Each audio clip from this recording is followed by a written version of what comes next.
Are you thinking about buying your first home this year? The market's been on fire. There's a lot of uncertainty as to where the market's headed. Is it going to continue to go up? Is it going to crash? What do you need to be thinking about as a first-time home buyer in today's market? In this video, I'm going to be giving you tips on things you should be thinking about that can help you understand whether or not you should be buying a home in today's market. And before we hop into today's video, we want to give a special shout out to our commenter of the week. We have Alex Carrillo, and his comment was, "Brother, your videos have been extremely helpful and insightful. My fiance and I are moving to Vegas next month." That's awesome, Alex. And we hope to buy in about a year. We're looking forward to potentially working with you to help us fulfill our dream of home ownership. Keep up the great work. And don't forget, let us know where you're watching from. Drop your state and your location in the comments below because we'd love to know where you're watching from. And before we hop into this video, what do you think about today's market? Do you think it's a good time to buy? Let me know. I'd love to hear your opinions and your thoughts as to whether or not this is a good market to purchase in, or do you continue to wait? One of the first things to think about when you're deciding on whether or not you want to purchase or if you want to continue to rent, I always ask my clients, how much time do you have left on your lease? And when that lease expires,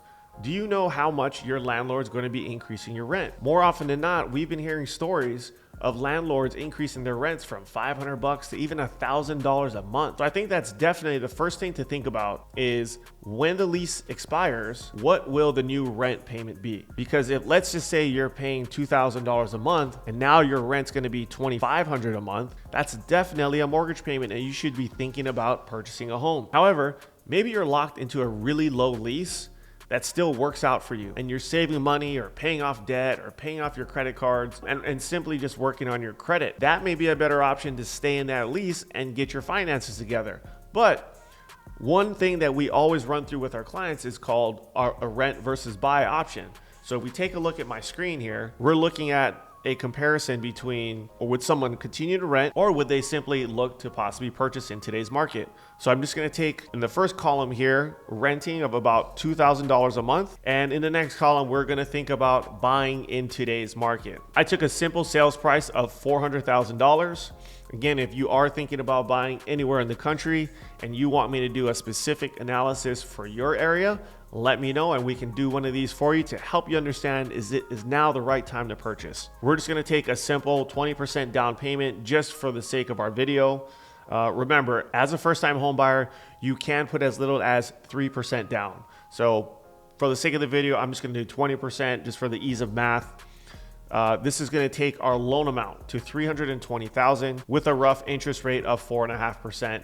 Now, again, rates will vary from state to state and loan product to loan product, whether you're using FHA or conventional financing or depending on what your credit score is. So the total payment on a $400,000 house with 20% down, your principal and interest, and we just ballparked some property taxes and insurance, your payment's going to come out to $2,121.39 a month. Basically, what this person is paying in rent right now. Now you look at the cost benefit of, do I continue to rent? Which essentially, you're paying your landlord's mortgage payment. There is no upside to that. It's simply as if you're an interest-only loan. The money goes nowhere, just goes directly to your landlord. But in the case if you were to purchase, because of tax benefits and everything else, the net monthly payment on the buy is actually cheaper than renting a property. Now, if you look at the amount of rent that you're going to pay in the next, call it 5 years, it's over $140,000 worth of rent payments,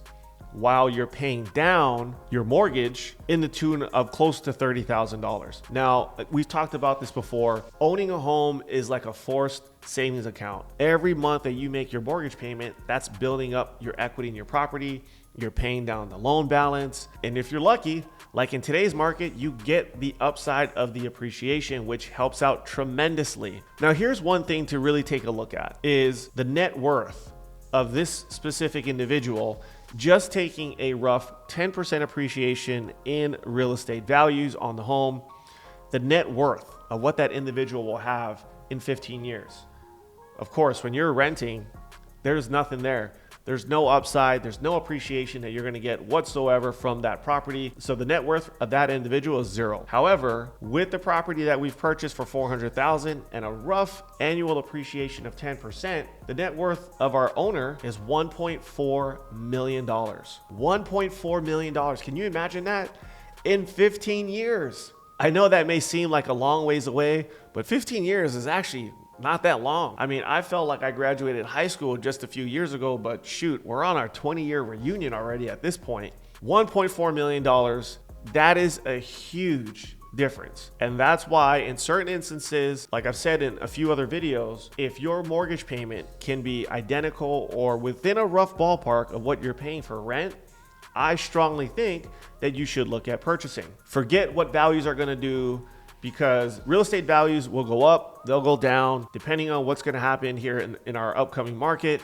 But if you look at data over the last several recessions that have actually taken place, there's only been one other time in history that real estate values have gone down. That was during the 2008 crash. However, that wasn't necessarily driven because of the recession. It was more because of the subprime market. In my opinion, if you are on the fence about buying and your rent can be comparable to your mortgage payment, me personally, I would look at purchasing, because that would be a great way to get your foot in the door and start investing for the long term. Another thing to take a look at is what has actually happened to the market this year. And I know a lot of times when you're out there thinking about buying, there's a lot of information. You really don't know how to make a good decision because there's so much data being thrown at you. Your friends have got an opinion, your parents has an opinion, you go on social media, they've got an opinion. There's a lot of information that's constantly being thrown your way, but the numbers don't lie. So another thing that we also look at with our clients is taking a look at the last couple of months and where has the market gone. So if you were to actually just take a quick Google search, the median home price in January 2022 was about $350,000. Now, if you were to go to Freddie Mac's website, this is just a rough ballpark as to where interest rates were since January.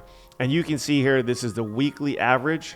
So this isn't going to be spot on, but this will give us just a general ballpark and a good figure for us to look at numbers. So this blue line here is going to be our 30-year fixed mortgage. And if you go back to January, look at that. The 30-year fixed mortgage, the average rate was 2.65%.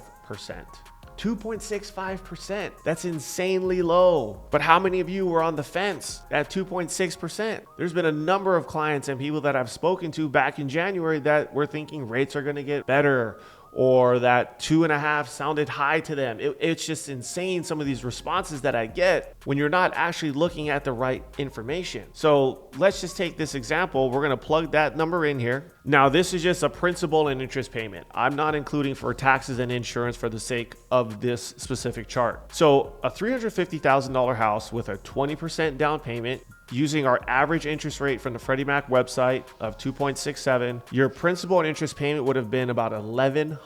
$1,100. Now let's fast forward to March. Here's our next column. Let's just say housing prices have continued to gone up, which they have, and let's just use $375,000. Let's go back to the Freddie Mac website, and you can see how the 30-year fixed mortgage has jumped up. Again, if you go back just from January, it was at 3.5, and now we're at 4.5. I still have clients today that think that I'm crazy when I tell them rates are about 4.5. I've even seen some rates touch the 5% mark. But again, we're going to use the average here of 4.4 for the sake of our chart. Again, 20% down scenario. You can see the new mortgage payment today. Again, this is your principal and interest only, is $1,505.83 a month, which is an increase of $374 per month. Again, if you are a first-time home buyer and you would have taken advantage of the opportunities in January, you would have gotten the same home cheaper because values have gone up, your interest rate would have been cheaper, and you're saving money on the payment because you're borrowing less money. Oh, and by the way, if we haven't met, my name is seanu Uyehara. I'm with Loan Depot, and it seems just like yesterday, I was just like you, looking to buy my first home, buy my first investment property, or simply get pre-approved to figure out what I need to do to buy a house. And I tell you, I've been there and I understand the frustrations and I understand all the emotions behind buying your first property. And this is why I created my channel, and this is why I love helping people like you understand this crazy real estate and mortgage market that we're in. So make sure to click on that subscribe button below. And if you are interested in running numbers or getting pre-approved for your purchase or need help with a refinance anywhere in the country, my team and I have got you covered. Make sure to hit the description for links on how to get started. Now, one thing to look at when you're looking at your payment is also the amount of interest that you're paying. Look at the difference between the person who bought in January of 2022 and the person that bought in March of this year. The difference is about $70,000 in interest that they're going to be paying in just the first 15 years of the mortgage. Now, most people don't keep their mortgage more than 7 to 10 years because they're either selling, refinancing, or doing something to the property. But if you were to keep that same house for 15 years, if you would have bought in January, you would have saved yourself $70,000. Imagine what you can do with an extra $70,000.